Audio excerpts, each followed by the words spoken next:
Monetary Policy Committee of the Central Bank of Nigeria has raised the benchmark interest rate to 14% from 13%.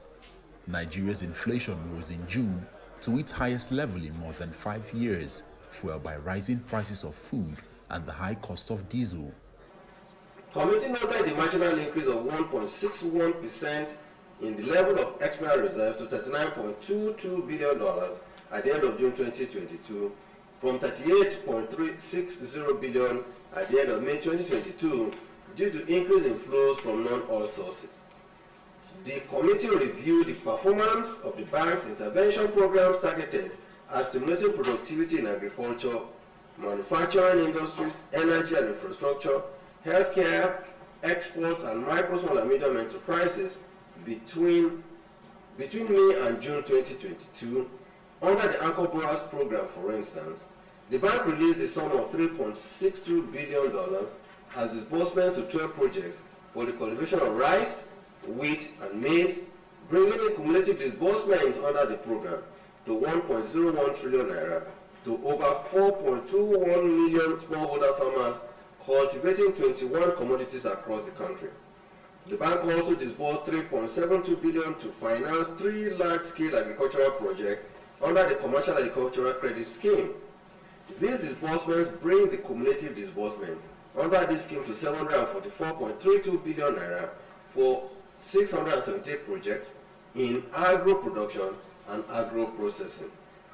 As part of its efforts to support the manufacturing sector, the CBN disbursed the sum of 113.08 billion naira to 19 new projects under the rail sector facility. The funds were utilized for both greenfield and brownfield projects under the COVID-19 intervention for the manufacturing sector and the rail sector support facility from differentiated DCRR. Cumulative disbursement under the rail sector facility currently stands at 2.183 trillion naira for the financing of 414 rail sector projects across the country. Furthermore, under the 100 for 100 policy on production and productivity, the bank has released 9.98 billion naira to 5 projects, bringing the cumulative disbursements under the intervention to 68.13 billion naira to 48 projects comprising 26 in manufacturing, 17 in agriculture, 3 in healthcare, and 2 in the services sector. Under the healthcare sector, the bank disbursed 4.44 billion naira to 3 healthcare projects under the healthcare sector intervention facility, bringing cumulative disbursements to the healthcare sector to 133.42 billion for 129 projects comprising 76 hospitals, 32 pharmaceuticals, and 21 other healthcare services. To further expand the nation's non-oil export basket under the Export Facilitation Initiative, the bank released the sum of 36 billion naira for 5 projects in domestic production and value addition of cocoa, sesame seeds towards improving non-oil foreign currency revenues. To improve electricity supply, in order to lower the overall cost of production in the real sector, the bank also intervened in the power sector to facilitate deployment of enabling infrastructure. Summarily, the sum of 2.53 billion naira was disbursed to discos for the operational expenditure. All right, welcome back to the program. My guest is with me right here at the table. Professor Uche Uwaleke is a professor of capital market and a professor of finance, a former commissioner of finance in Imo State. Prof, good to see you this morning and welcome. Thank you very much, Nancy. You are smiling. I'm not in a smiling mood. No. I'm not in a smiling mood. We should be positive. We should be optimistic. I see light at the end of the tunnel. It depends on when that light will come. If all of us, if people will not, people are already perishing. If more people will not perish, that is it. When will that light come? And it's the responsibility of people to show us light. Just even something like a semblance of torchlight, that they know what they're doing. Yes, let's continue to keep hope alive. Yes, the bottle is half empty, half full. Let's see the bottle as half full. That's what I would urge Nigerians. There is hope. This country is Nigerians are resilient people, and I know that Nigerians will survive the difficult times we are going through. Whether it's because of also the too much resilience and the tenacity that we also been taken for granted, because in whatever situation, Nigerians just, you know, brace up. Check out what happened. Yes, at the World Athletics Championship. Check out even, we were talking just before the break, as we still also, and everybody is sitting, Bajabi Amila, I saw it on social media, is in Harvard. When your universities are on strike, the Speaker of the House of Representatives, come on, you know. So if we have a country that is working, people like you are lecturers, people like you are teachers. Yeah. Those are the kind of people that will be in like foremost universities in our country. Absolutely. Why can't we build universities in Nigeria to have the Harvard standard? The US, do they have two heads? Exactly. Talking about education, that is one sector we have to take very, very seriously. And it doesn't speak well for the country if you have students, students of tertiary institutions remaining at home for as long as 5 months. It doesn't speak well. If you look at the education sector in Nigeria, look at the education GDP, for example, you can also see that it's not picking up as it should. And that's also partly due to this ASU strike. So it's my prayer, it's my hope that a permanent solution is found for this incessant strikes by university lecturers. And the government has a lot to do in that regard.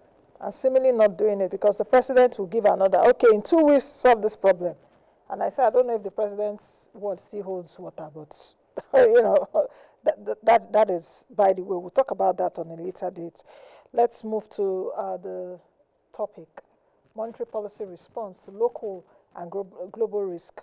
But I want us to start very fundamentally. As a teacher, my first question to you is, what is monetary policy? Because I can imagine, I don't take things for granted in the sense that, monetary policy, what does Nancy mean by monetary policy? So let us define what monetary policy means. Very basic, Prof. Yes, monetary policy is all about what the central bank does to influence the volume of money, influence the direction of credit, in an economy. That's essentially what monetary policy is. And to be able to do that, the central bank uses both indirect and direct, methods. The conventional tools, traditional tools that many are familiar with are the monetary policy rates. That's the interest the rates. Bank rate, monetary policy rate. You also have the cash reserve ratio, cash reserve requirement, and then the liquidity ratio. Okay, so these are the three, conventional means by which the central bank influences monetary policy. Of course, we have indirect methods like the ones that, like the open market operations. Central bank also uses OMO, to control, as it were, the money supply. So that's what monetary policy is. You are targeting money supply. When you have too much money in circulation, of course, that is expected to lead to inflation. And central bank has the primary responsibility of taming inflation. Okay, price stability is the primary responsibility of central banks across the world. So that is why they are always watching inflationary pressure and trying to anchor that inflationary pressure, using some tools, using the monetary policy rate in particular. Okay. Prof, let's quickly take a few seconds break. We will be back. And when we come back, we'll still continue the topic. Do stay with us. Products and the aggressive normalization by some advanced economies. Accordingly, the Nigerian economy is forecast to grow in 2022 by 3.3% CBN estimate, 4.2% federal government estimate, and 3.4% IMF estimate. The committee's consideration. Committee assessed the impact of emerging external shocks and legacy issues on price development and the recovery of output growth in the short to medium term. Members further noted the continued effort by both the monetary and fiscal authorities to dampen price pressures and sustain the recovery of output growth. In the opinion of our members, the major external shocks to the economy remained those associated with supply constraints arising from the Russia-Ukraine war and backlash from sanctions imposed on Russia, residual impact of COVID-19 pandemic, and tightening external financial conditions, particularly global financial markets, following the aggressive normalization of monetary policy by some advanced economy central banks. The inflation rate surged to 18.60% in June, up from 17.71% in the previous month, according to the National Bureau of Statistics. The new rate is the highest the nation has recorded since January 2017. The NBS said that the rate is 0.84 percentage points higher compared to the rate recorded in June 2021, which is 17.75%. On the domestic scene, members assess the impact of the continued upsurge in money supply resulting from the increased demand for money associated with election spending, an increase in month-on-month inflation between May and June 2022. In addition, the committee assessed the continued impact of rising insecurity, the rising cost of automatic gas oil AGO, and the persistent upward pressure on other energy prices on the general price level. MPC noted that the current upsurge in price levels remain a primary concern to monetary policy, as members focused on the optimal policy approach required to address these developments while protecting our fragile economy.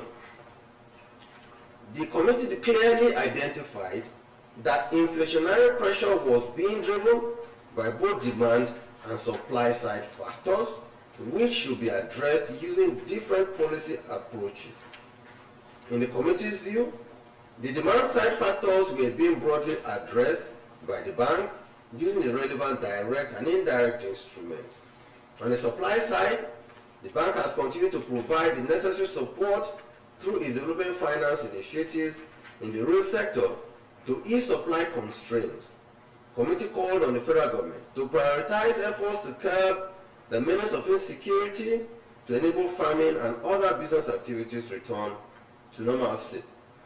The MPC thus called on the bank to continue its investments towards increasing food supply in a bid to addressing food inflation. Members also noted the upward price pressure, particularly on transportation, resulting from the prolonged scarcity of premium motor spirit PMS, and called on the federal government to seek a long-term and viable solution to strike a balance between the pricing and supply of PMS.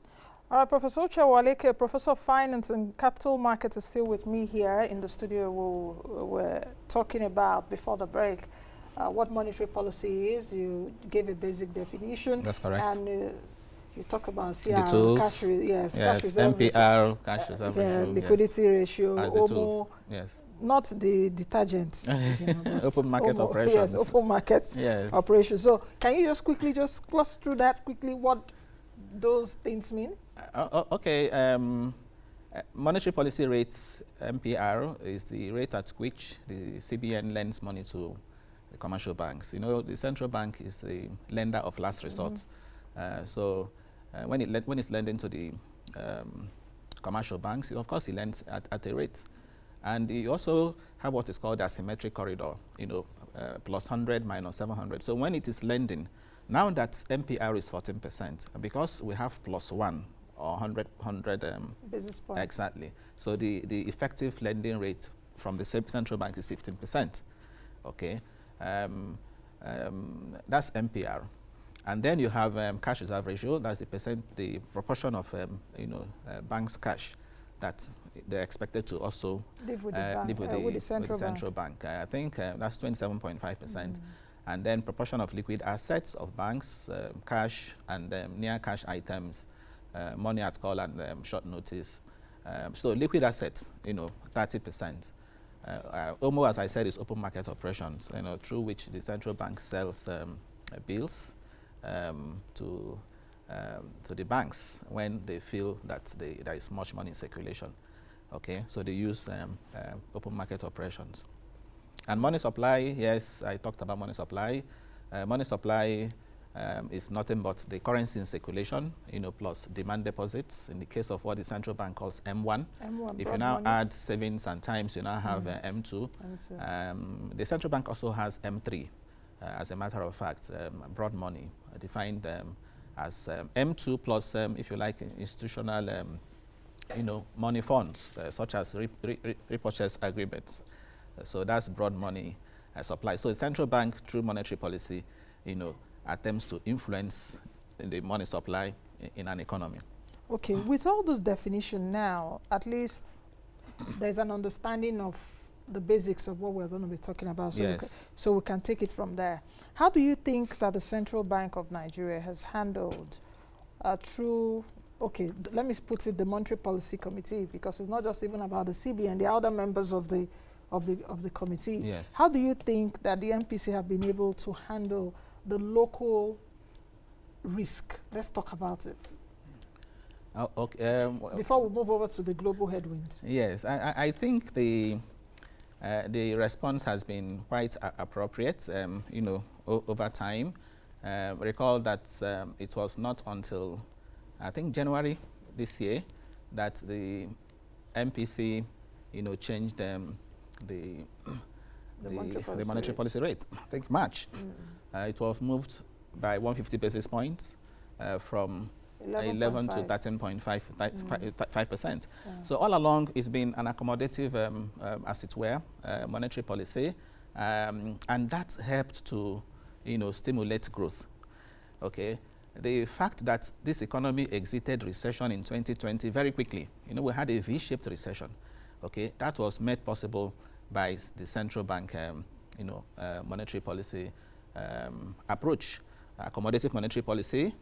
Including the, if you like, the unconventional ones, loan to deposit ratio, for example, and the various interventions they have done in the economy, in line with its development finance function. So I would say yes, over time, it's been quite appropriate, the right response in my view. But I want to say specifically that with respect to the one of 19th of this month, when they increased again, the rate was jacked up again from 13% to 14% by 100 basis points. I thought that came too quickly. That came in quick succession. Okay, when they met in May, as I said earlier on, it was increased from 11 to 11.5 to 13%. Yes, yes. Okay, and so I was expecting that rate to remain for some time, at least to allow it to permeate through. But in July, the central bank again, jacked it up. For me, it's like somebody has headache, and he goes to a doctor, and the doctor is prescribing paracetamol, and instead of asking him to take 2-3 times a day, the doctor is now saying take 4 3 times a day. Okay, remember 150 basis points in May, and now 100 basis points in July. So I thought that the MPC ought to have approached it in a more measured way, gradual increase. So yes, inflation rate is rising. It went up from 17.7 to 18.6. Of course, that's the central bank has reason to worry. But what I'm saying is, looking at the fact that the interest rate in the economy is already high, okay, considering the fact that even the growth rate is still fragile, it's still tepid. We just had a GDP growth rate of 3.1% for first quarter of 2022. And there is every likelihood, even the central bank communique admitted that going forward we are likely to have subdued output growth. The second quarter GDP growth is going to come in lower, far lower than what we saw in first quarter. Why? Partly on account of the base effect, because in the second quarter of 2021, GDP grew by 5.01%. We had 3.11 in first quarter of 2022. Partly because GDP growth rate in the corresponding period of 2021 was just 0.5. Okay. So I am saying if you look at the trend in GDP growth rate since the second quarter of 2021, it's been trending down, even though positive. Okay, so that's the reason for me. I had expected the MPC to have at least held the Prof, rates. Let me take you up on what you've just said, that you expected the MPC to hold the rate and see it permeate further. Yes. About the quest or the responses that we're seeing from global central banks now. The Fed will be having a meeting, today. Yeah. And there's every likelihood that they would also increase. Increase by how much, Nancy? But there will inflation be an inflation rate in the US today has gone way over above 9%. Yes. In the UK, over 9%. Yes, I'm aware that in Europe generally and the US, okay, that is a major concern now. But of course, that is because of the rate of acceleration in inflation rate. And even if you look at those which we also have in here, our own acceleration is high, Prof. No. In the US, for example, it has moved from as low as between 2020 and now, from as low as 2% to over 9%. Okay. If you go over to UK, you also have a similar experience. So they have reason to be worried.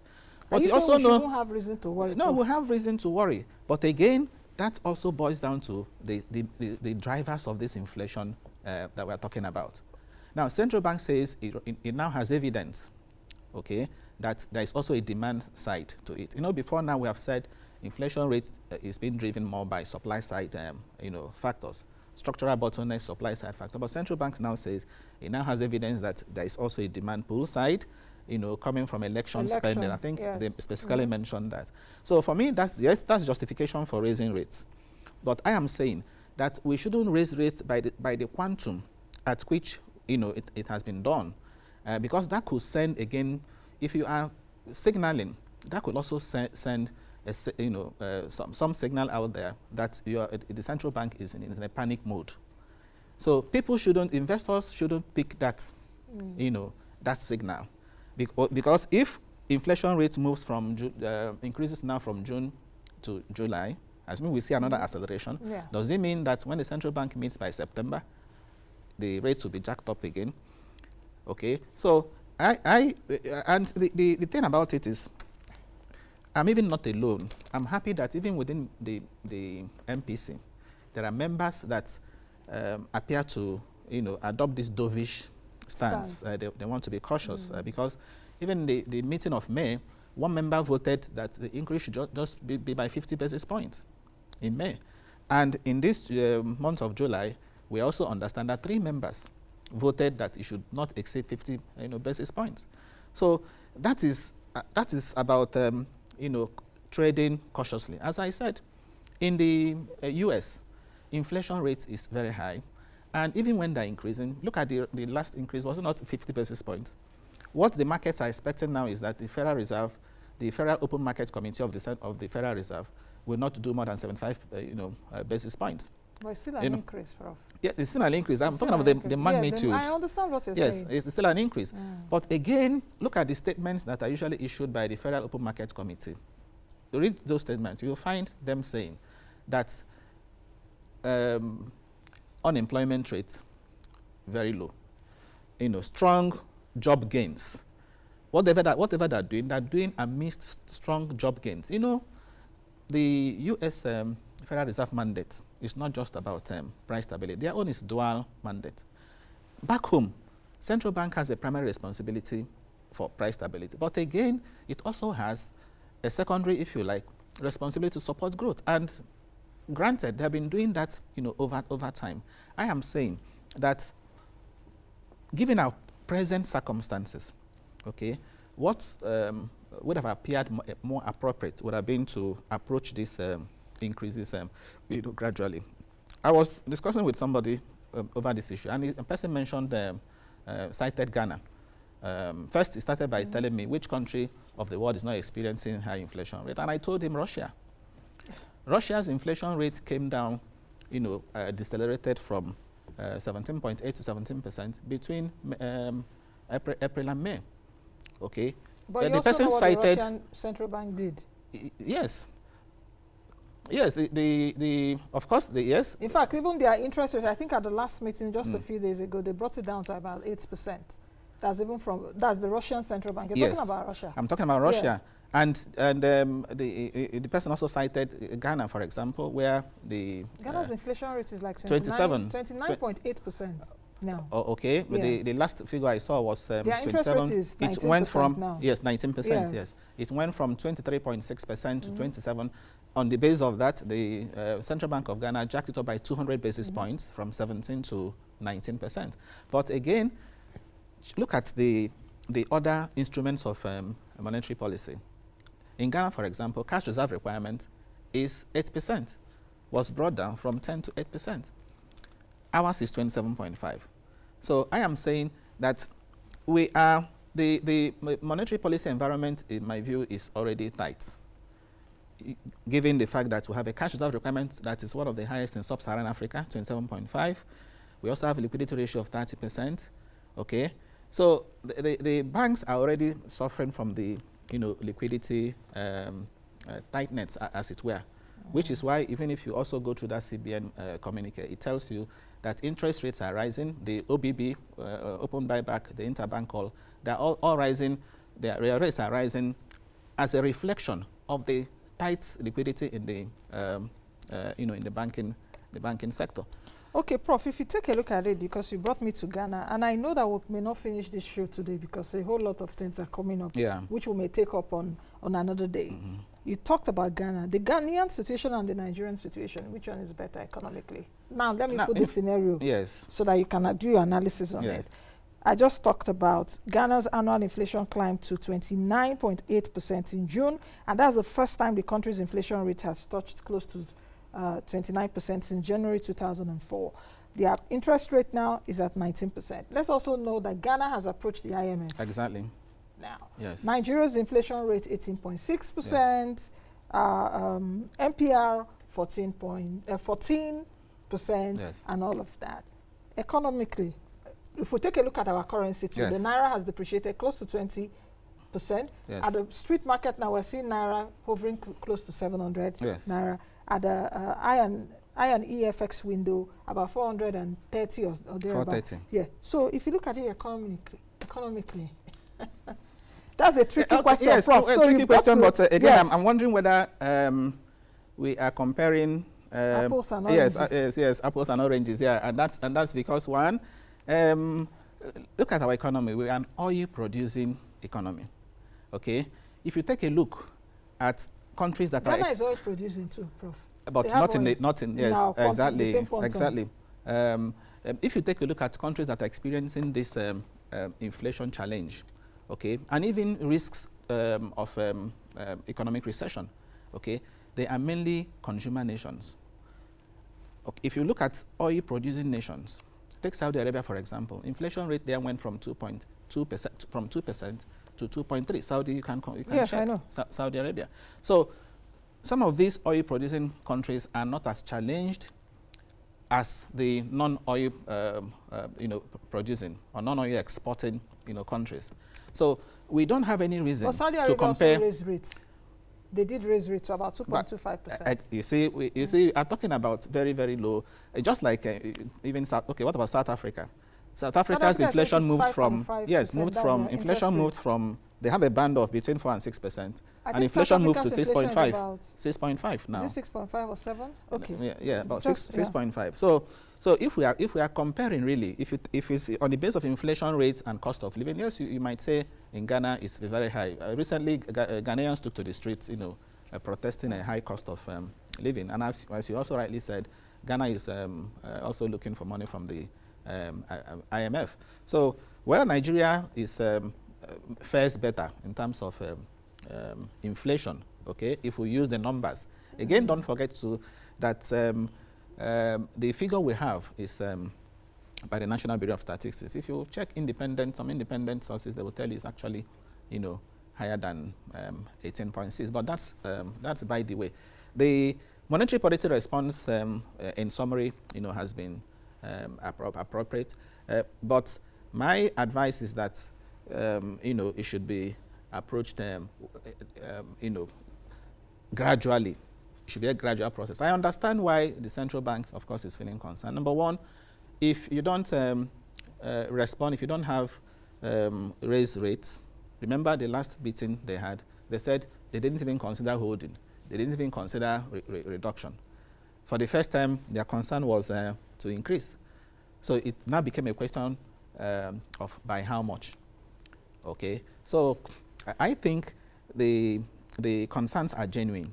If you don't increase rates, for example, and you have risks coming from the global risks, the monetary policy normalization that the U.S. is pursuing now, of course, bond yields will increase.